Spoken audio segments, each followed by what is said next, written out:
recording?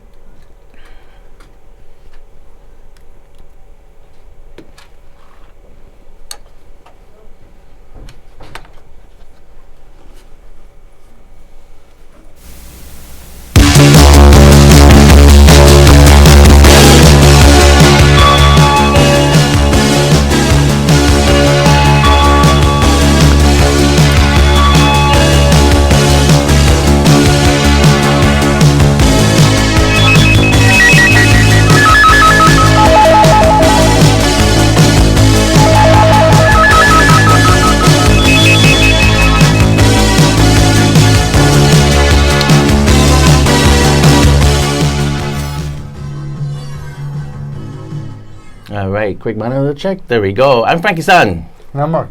Welcome to a brand new fall season of Videoland Express, celebrating over 32 years on the air.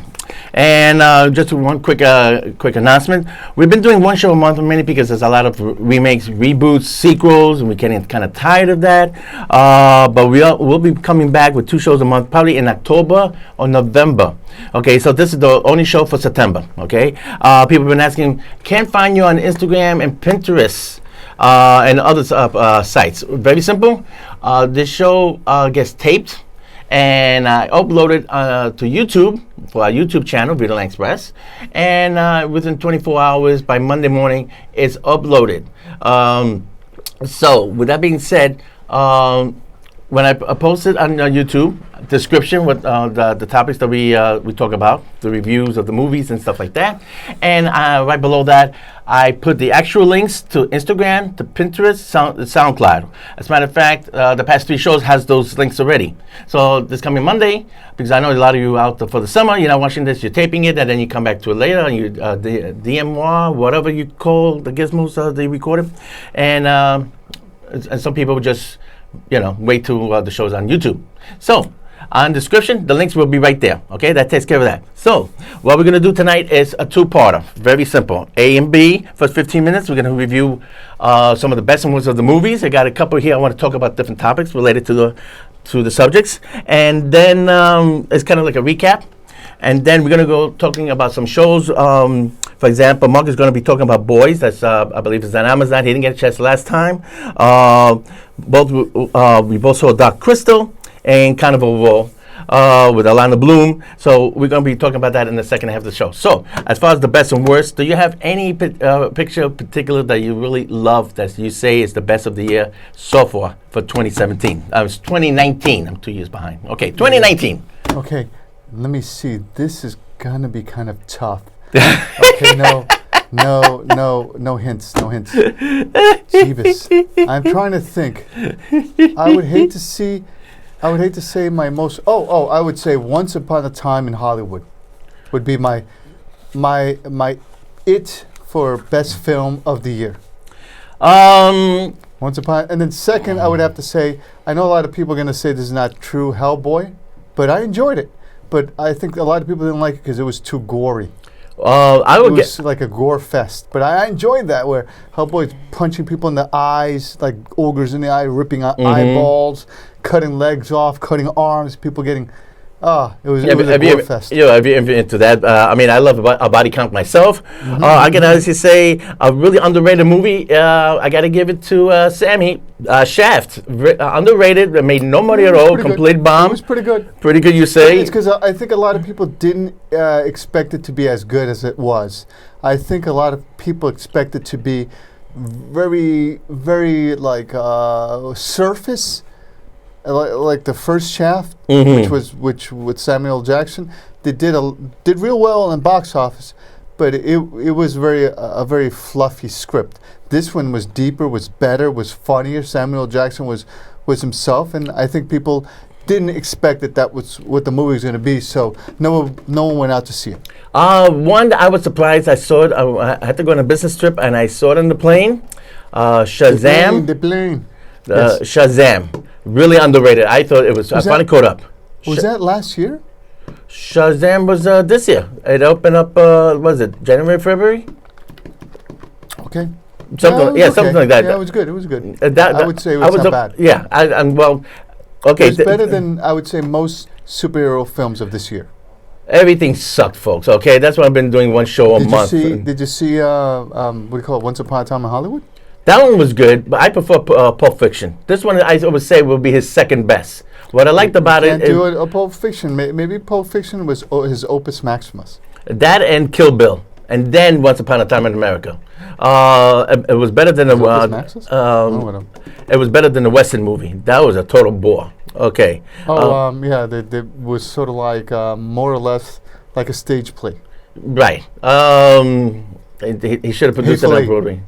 That Hateful Eight, that's the one. Yeah, I mean, he's talking about all these. The cameras were in Merrimack, and he tried to get Ennio Morricone. He was an Italian composer for the Clint Eastwood movies, The Good, the Bad, and the Ugly, A Few Dollars More, Fistful of Dollars, and stuff like that. So he got the original composer for the spaghetti westerns. It just didn't add up. But anyway, the point we're trying to make is we got a couple films here. We're going to go right through them, okay? Really, I would just want to get this one out. This one was really disappointing. Rocket Man, I said he did a movie called Eddie the Eagle about the skier who won the Olympics. Hugh Jackman played the trainer. I mentioned that film. This one, Terry Egerton did that spy flick with the Golden Circle. What was it? Whoosh. The Kingsman. The Kingsman, right? Okay. The first one was excellent. The second one was bad because they said it was more or less the executives getting involved in it and throwing notes and saying, "Oh, let's do the same movie, but change it." But it's basically the same film. It's almost an homage to the first film. Right. Elton John was in it, and a total waste of time. This, I was very disappointed because the bonus features, there's not much there. All I can say is, he was good. He deserves an Oscar nomination for his acting portrayal of Elton John. The movie with the fantasy sequence did not add up. It's not a Bohemian Rhapsody. I just want to get this out of the way because Terry Egerton plays the main elfling. I believe you say that right. And the TV production of the new Dark Crystal. We both saw it. Yes, I saw episode 1. I saw episode 1 and 2, but we're gonna save that for the second half of the show. But I just want to get this out of the way now.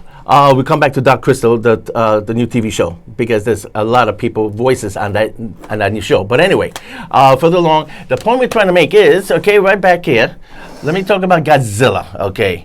I put it in my top 5 because we finally get to see the Giant Titans. Michael Dougherty, he did, Krampus.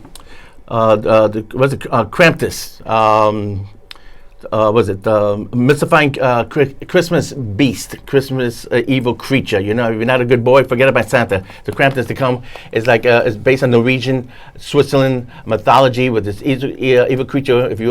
If you're a bad boy during Christmas, boom, this creature will suck you up, whatever, take you beneath into hell. Christmas mythology, European style. Anyway, he did that, and he did Trick or Treat. He did an excellent job on this. He's really a Godzilla fan. He finally nailed it. Godzilla got an update, but for example, I'm going to talk about the Blu-ray. On the Blu-ray has deleted scenes. If you read the paperback book, when the creatures escape, they actually explain how each other creature escapes. You see Rodan escape. You see the birth of Mothra, the caterpillar, and you see the grand opening of King Ghidorah when he's locked up inside this big ice cube cage, and he comes out. And then he confronts Godzilla right near the beginning of the movie, which I thought was great. It's not going to be like one big final battle. King Ghidorah goes up against Godzilla a couple times throughout the movie.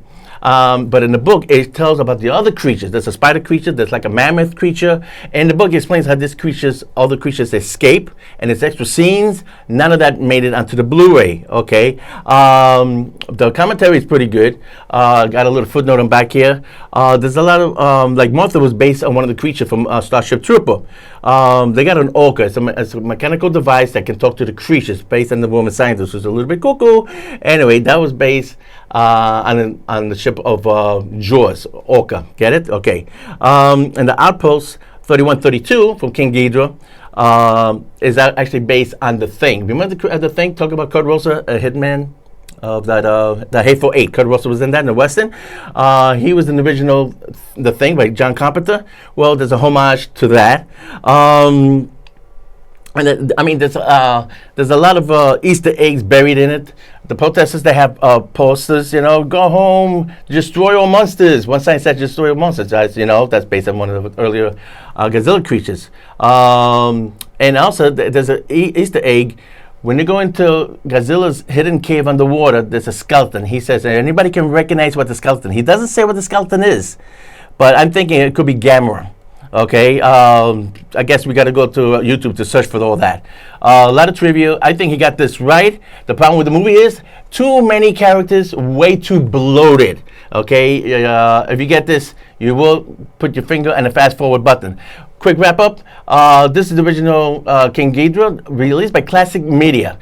What Classic Media did, they gave you the English version and the Japanese version. A lot of times it could be anywhere 2 to 3 minutes was chopped up for the American market. And also every movie from Classic Media, basically the original Godzilla all the way to the 1970s, Godzilla versus Megalon, I believe, and they all had commentaries. Each film had a great commentary. This commentary is by David Kellett. Man, you got to keep up with this guy. I love King Ghidorah. I love the character. I love when Martha and whoa, dude, slow down. But anyway, the point is, they're going to re-release this box set. It got discontinued. They're going to release it on Blu-ray for over $160. Ouch. I got the box set for $50 on sale on Amazon. So the new Blu-ray, they're releasing it. They did remaster the films, but the box set's going to cost $160. You can look it up on Amazon, and that's going to be released at the end of October. Okay. But again, the problem is too bloated. Now, I know Mark over here. Oh, boy. Here we go. So fans going to get ticked off. You weren't too happy about Endgame. Let me just say one thing. Endgame looks like it's going to be, get ready to double dip on this one. There's only an hour of bonus features. There's a lot of crap missing. There's a lot of stuff that's on YouTube that didn't wind up on this here. I don't mind paying extra bucks. You got the kitchen sink, throw it in there. Throw everything in there all in one shot so I can keep it for my library. But when I go to YouTube and I see a whole shitload of videos that's not on this, hey, what gives? That means they're going to be prepared to double dip. Don't be surprised. But a little story, and then Mark is really going to get on this case. I saw this film 5 times. How? Movies. Bootleg doesn't count on the internet. Saw it on the plane. On the way down to Puerto Rico to do some family business. Saw it on the plane again. On the way back from Puerto Rico to JFK. 2 of my friends didn't see it. One night with Jimmy, another night with another friend. 5 times. Oof. And let me tell you. Did it get any better? It got worse, folks. The last, I got on the phone and said, yeah, Jimmy, start seeing the film. I'll be right there. I missed the first hour the last time. I didn't want to see the first hour, okay? Second hour, all I want to see was Captain America fighting Captain America. That was the end of that. Then I saw the last hour. I love the last hour. But when you see it the 5th time, you see freaking plot holes. You say, man, they should have done it this way. They should have done it that way. They could have left this out. I still got a problem with the 2 sisters, the 2 females fighting each other. I'm fed up with that scene. I mean, they repeated from the first movie. That's like the big downfall for Infinity War. Even though I would say Infinity War is definitely 10 times better than Endgame. Said it. I think everybody already agrees with that point. Endgame was definitely bloated. It was, I even on my initial review, I said it was a fan service movie. Right. Most films are becoming fan service because everybody. To get good writing, nobody wants to hire a good writer, and nobody wants to listen to a good writer. So anytime a good writer comes along, they say, no, we're going to give our notes, and you just throw our notes in. Give us as much fan service as you can, because we just want to sell toys. Right. Mm-hmm. They want to sell toys, and if it doesn't sell toys, they don't care. That's one of the things that major sticking points with Star Trek and Star Wars. Oh, these things aren't selling toys. Nobody cares, because toys, they said they make 3 times as much as the movie, the run of the movie itself. Right.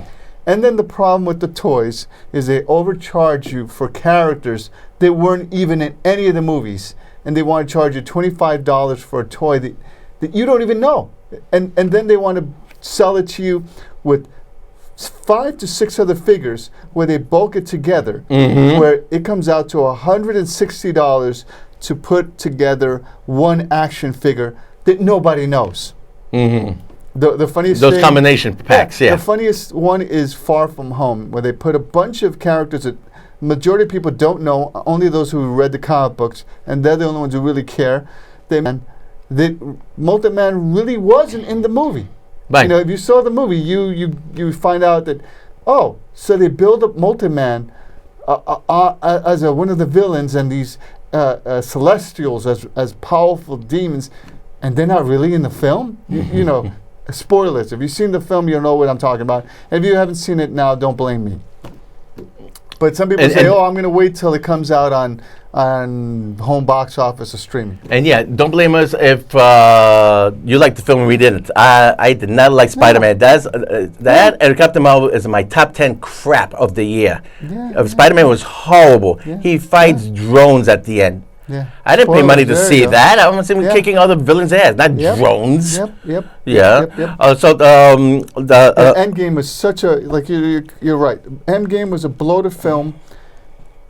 I said it too. It was a cheap script. It was all fan service. Instead of calling it Endgame, they should have called it fan service. And we remember when we said that they stole the Endgame from Voyager. Yeah, from Star Trek. And you saw that episode, right? Yeah. It's on Netflix if anybody else wants to catch it and compare the two. I got the collection I got at home is from they came out with Captain's Log. Well, they're right about that because it's a big log. Yeah, well, they came out with these individual box sets, like all the best Borg episodes from all the 5 series. The best of Q. I completely forgot that Q was on Voyager, believe it or not. Yeah, no, I remember that. It's sort of like they were trying to dip into Generations so they can hype up Voyager. And the only way they hyped up Voyager when they started catching more eyes on it, when they brought in that sexy 7 of 9 in a cat suit. Okay. And Jane Wayne hated her. Yeah. She's like, oh, she's not a real actress. Hey, honey, whatever works. Because, exactly. Because you're not bringing the fans. You're not bringing any fans with your high-pitched screeching. Check out that. Back off that! I'm like, oh my god! Every time I would hear her, she had annoying. My goodness! I had to stick my ears and my fingers. Paris, make it up, Paris. She saved the show, but that's why they brought her back with Brent Spiner for the Picard series. Yeah, and it makes no sense, but we don't care. The fan service. Hey, I'm okay with that. It's like, we have no script, but fans, if you want it, we're going to give you everything you want. You can pay money for the streaming service of CBS for Picard. Oh, you know what the fans did? They hijacked CBS streaming, and you can see all the shows on the internet for free. Good. Yeah, so screw them. Picard or the Discovery. That's how bad it was. DS. We go STD. Yeah, I mean STD. It sounds like a big STD. What you call it? Also, let's not forget besides Picard that's coming out because they're hoping that show will succeed to cover up for the mess of Discovery. There's a new film that came out quite a while ago, but what was one of those comic conventions during the summers? Shout Factory is actually selling the film. Ira Bear, was one of the executive producers for DS9. He did a documentary where he revisited everybody who used to work on the show on DS9, and they made a movie out of it. Shout Factory showed... DS9 was great. Shout Factory had the Comic-Con panel. A lot of people worked on the show, and they were promoting the film, which is, I believe, it is available on Shout Factory. Forget the actual title, but it's the making of DS9. Anyway, so it's a great documentary, and so that's available. So you want to check that out. Now let's switch over because we covered the Star Trek, and what's the cousin? The dark cousin of Star Trek, of course, is Star Wars. We didn't cover up the trailer. So one last thing about Endgame, too bloated, right? Yes. Okay, yeah. It doesn't. Yeah, it doesn't go. It doesn't gel for the 5th time in a row. No. Skip the first hour. Yeah, Captain America fight, and then maybe you see the ending, and that's it.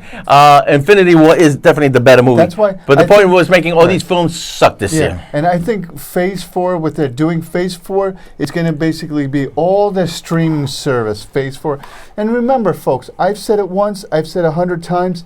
The film is usually what all the money goes to. When they do the TV show, the budget's very limited. Yeah. So you're not going to get as good episodes as you would in a movie. So Phase 4 is just going to be a bloated, a quarter percentage effort of you would get of a bloated film. It's a 1/4%. Why would you even pay for that?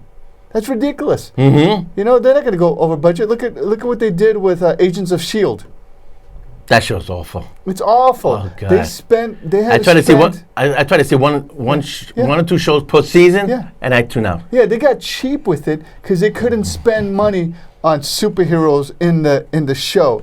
They spent they made a big fuss saying Ghost Rider's going to be on it. Ghost Rider's going to be on it, and he was on like a few episodes, and they couldn't make him Ghost Rider all the time because that was making the budget go overboard. Right. Because putting superheroes in films costs money. If that's the case, put the Inhumans in there. The Inhumans were dead already. Do it, because no one cared. Okay, real quick. We didn't get a chance to mention this. Boys on Amazon. All right. I enjoyed it until I saw it on what do you call that? All the how different it was from the comic book. Certain parts were good, which were from the comic books, and then they went off track from the comic book, as you'll see any review on YouTube, and as they sort of differ from it, that's when they start going bad. It starts well. But then, you know, for some of the things, it's like they were supposed to give the boys, it almost sounds like a wrestling term. The boys were supposed to have powers, but they took away their powers because that would have cost money to have them be powerful. So instead of having them be powerful, they just had one side powerful. You see, this is the streaming services, folks. You see, they can't spend that much money, and not everybody can have powers because that costs them money. And the main prime example, we said this a couple times already. Yes. When Star Trek blew $1 million an episode back in the 80s, which was alive, for the Borg episode, the two-parter. It used to be like, what, $1 million an episode? $1 million. Now that's peanuts. But back then it was expensive. Yeah, and they said, a lot of money. You blew all your budget and your money on this Borg costumes were expensive. All the special effects, all these starships getting blown up by the Borg. The next episode, you're going to be fighting with your brother and the backlot and a pile of mud. Okay, and the episode took place where Picard goes back to his hometown in Paris and he fights with his brother. Yak yak yak. Why? Because the budget got completely ripped off.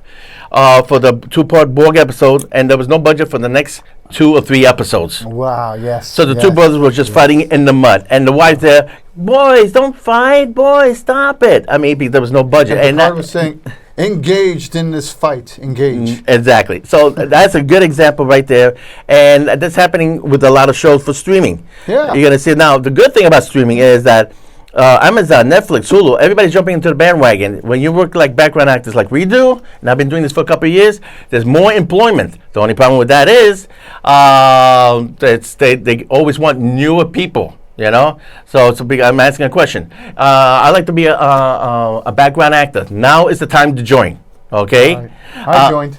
He joined. I've been doing this for about 5 years. I kind of I'm just waiting for my phone call. Yeah, you're going to be waiting a lot for the phone call. I'm going to wait till that phone call. I'm going to get it. I'm going to get that text. Okay, let's end off with the... Oh, don't forget It. You just saw It, right? Yes, I saw It. I saw Agent Has Fallen. I had nothing else better to do that day. What did you say? Wait for Netflix. It's a good film, a lot of action, but nobody was asking for it. If you saw the first 2, you like this one. But you don't like the first 2, don't bother with this one. It, yes or no? I started falling asleep. It was too long. It was too bloated. That's it. But they could have gone to the action scene a lot quicker. It's sort of like they know they were spending so much money on it, sort of like with streaming services, so they have to stretch it with drama. And since they have to put so much filler in the drama because they blew, they're blowing budgets, and they fill it with drama. That's what I'm going to say with streaming service.